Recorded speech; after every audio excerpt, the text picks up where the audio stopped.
Sorry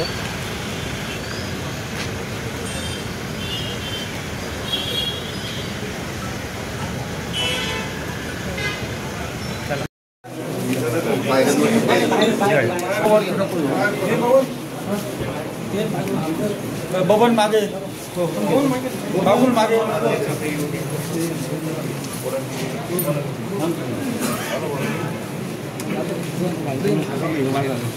तुमच्या campus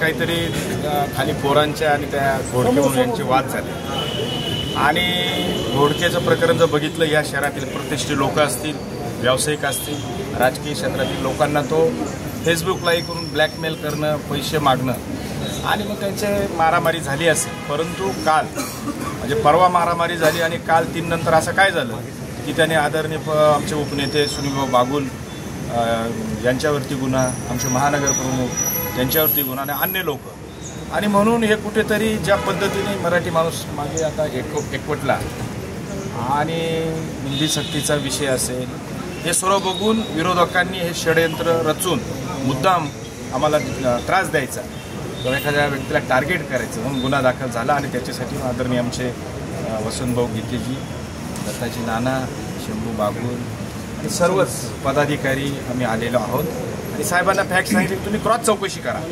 त्याच्या 2 दिवस आधी बाळासाहेब पाठक आणि सुनीलभाऊंनी अर्ज दिला आहे पोलीस कमिशनर की हा खंडणी मागतोय. तर पोलिसांनी तेव्हाच काहीतरी बंदोबस्त केला पाहिजे होता आणि मग त्याच्यावर सुद्धा गुन्हे दाखल करावे असं सविस्तर आदरणीय वसंतभाऊ आणि नानांनी सांगितले. आम्ही सगळ्यांचं नेमकं काय म्हणणं झालं तुम्ही जे सांगितल्यानंतर त्यांनी काय रिस्पॉन्स दिला?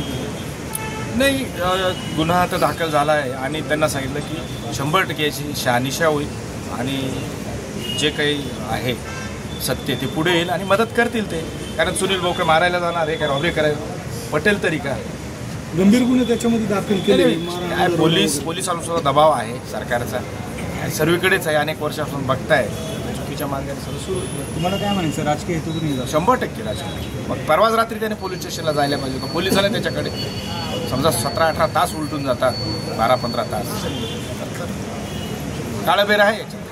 जर समजा यात व्यवस्थित चौकशी केल्यानंतर आपण काय आंदोलन किंवा बघू ना आता पोलीस आम्हाला सहकार्य करतील. आता बोलणं उचित. ठीक आहे.